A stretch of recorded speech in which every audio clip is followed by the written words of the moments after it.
Alright, another day, another update. We're releasing a patch today.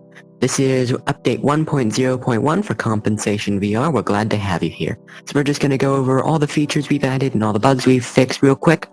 So that should be pretty exciting.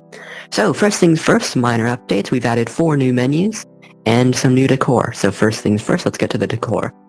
So we've added some pine trees to a Helpful Hand level 1, a few to the summit of a Helpful Hand level 2, and lastly, we've also removed the Christmas decorations from the lounge.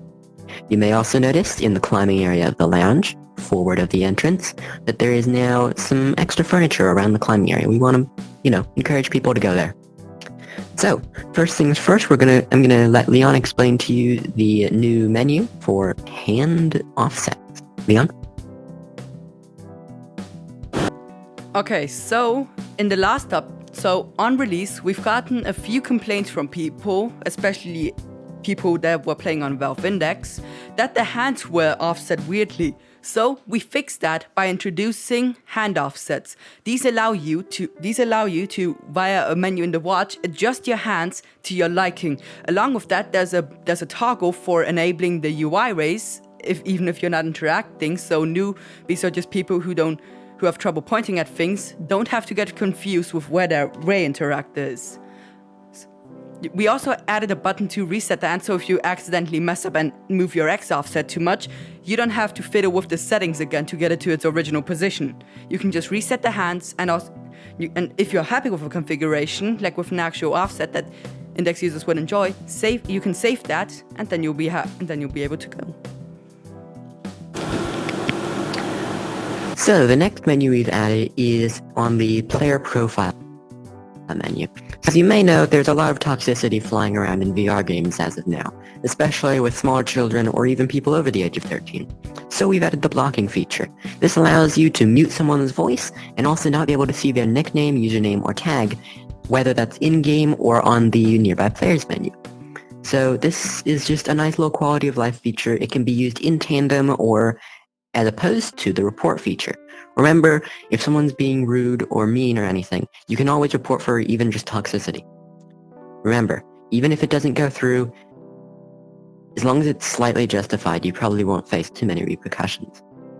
Now, the next thing we've added, in tandem with that, is the nearby players menu. Sometimes when someone's moving around a lot, or just if they're far away, you won't be able to click on their profile. This can be a pain, especially with the upcoming updates. So, between blocking and reporting, we've added the nearby players menu, which shows the nearby players in a room. So whenever you join a room, all the players in the room are added to this list. You can access it by going to your watch, home menu, and then pressing nearby players. From there, you see a list of all the nearby players with their nicknames and usernames. You can click on one and it will open their profile. To go back from there, you can simply press the global menu on the left and then press home. The last thing we've added is the tag selection menu. So as you may know, there are tags that can be displayed above your head in CVR, similar to the moderator, community support, or developer tags in games like Rec Room. You can earn these by either being Compensation or Subsurface Studios staff, or you can also earn them by playing certain games in the future. There will also be purchasable ones using in-game currency. So what this allows you to do is go into this menu and select a tag to be displayed over your head from the ones you have available. We have some footage of this on screen. Something to note is it does cause some performance issues when opening the menu. I'm going to be completely open about that. I'm working to resolve it. So, in the next couple updates, you should see some improvement to that. So, the last thing is we're going to show you just some nice little footage of the new updates, some nice B-roll. Another large announcement is we are releasing on SideQuest. So patch 1.0.1 will be available on sidequest.com, so you will be able to sideload it without having to use an APK directly. It will still be available on itch.io if you prefer that, though we do not have a payment method available, so it will be free until further notice. We plan to keep it free for a very long time, so until then, go ahead, pick it up on SideQuest, pick it up on itch, wherever you feel comfortable. It's available on almost all PC VR, Steam VR headsets, and Oculus. That includes Quest 1 and Quest 2. Oculus Go is not supported. So on that note, thanks for joining us today, and have fun in Compensation VR. Have a nice day.